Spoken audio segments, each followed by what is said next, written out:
Hey guys, this is Hell Hades. This is a Raid Shadow Legends video.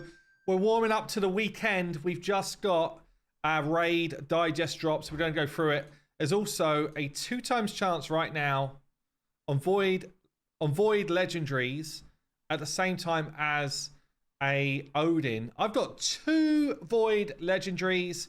We're going to pull those before we get into the weekly digest. Odin's coming home.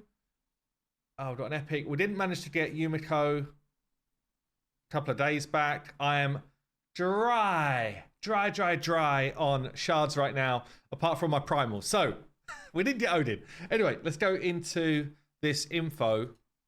Normally, I mean, I've been kind of avoiding doing videos on this, but there is some interesting stuff in here. So, here we go. Raid Digest. It's always on the Raid Discord, by the way. If you want to join a Discord, you could join the Raid one, or you could join my one. Info's always down below. Hell Hades one, we kind of like have just a pretty decent vibe in here. We try and get rid of people that are super negative, and we try and keep people that are just, you know, that want to try and enjoy the game, I guess. Anyway, let's go through it. So they're saying here, what's all the fuss about? Wixwell and Hydra. Obviously, a bunch of people made videos about Wixwell, the nerf potentially, and what's going on with Hydra, me included. Saying here, recently there's been talks about taking action to nerf Wixwell. Worse still, some players assume that it will be the only change that we're going to introduce. I don't know if that is really the case. Maybe it is the case, but I think people are just worried about a champion they've invested in, a champion that's now in a bunch of their teams, not just Hydra, but in a bunch of their teams, that's suddenly going to not work. That's what they're worried about. So it says here, as for the Hydra mode, we've already implemented the system of Clash Consolation rewards. I actually think this is a great system that they've put in, by the way. I think that worked nicely for people that didn't get the first to third. I still think, though, my view, so they've implemented this, which drops brilliant rewards. It actually drops better rewards than winning Hydra Clash, so anyone can work towards this stuff, and they're really good. I still don't think it would hurt to have a 4th and 5th place chest, even if it was like, you know, weaker rewards. Why not? And what's it hurting? I think it would just be such a good, like mental thing for those lower players. Like, okay, we didn't win, but we got some stuff. Like, everyone wants to just feel like they're earning towards something. But anyway, they've done that, which I think was a good change. Now we are nearing the phase of the rebalancing certain battle mechanics for both Hydra and champions. Specifically here, both Hydra and champions. Okay, this is scary stuff, honestly. This could be the biggest community blowout we've seen yet. So we're talking about a complex solution. I wonder how complex it is. That would influence many aspects of Hydra battle. So stating that Wixwell will remain completely unaffected would be inaccurate. Wixwell's getting nerfed.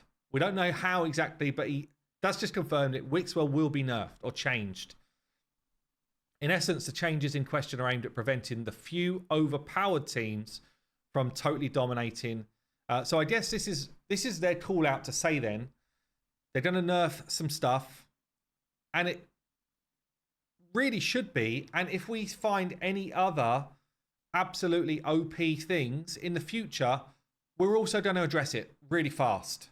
That's what that should be saying. It's not just today we're going to make some changes. It's also, this is now our stance on overpowered shit in the game. That's what it should be. So I'll be interested to see if they follow that through, because that is scary to do in your game when you've never been that way before. Like, Raid have not behaved in that way, really, maybe with the exception of like 3 times since I've been playing. So that's a big change if that's what they're going to do, because more OP stuff will come out. Trust me. They try and play test. They think they've play tested to a decent level. The community get hold of it. The big brains in the community are like, oh, what about this interaction? And then suddenly you've got something OP, right? So, and because of all of the extra power creep that's gone into the game, there's just way more ways to be OP nowadays. Anyway, so it looks like the game mode is going to change, and there is definitely going to be some champion changes as well. And it says here you get the information about the rebalance closer to its release date, which is coming soon. Couple of minor things I say about Arman's Nemesis, which is the new Sylvan Watcher. Kaolite, basically saying about the way he interacts with Armand. So it is basically an Armand's counter.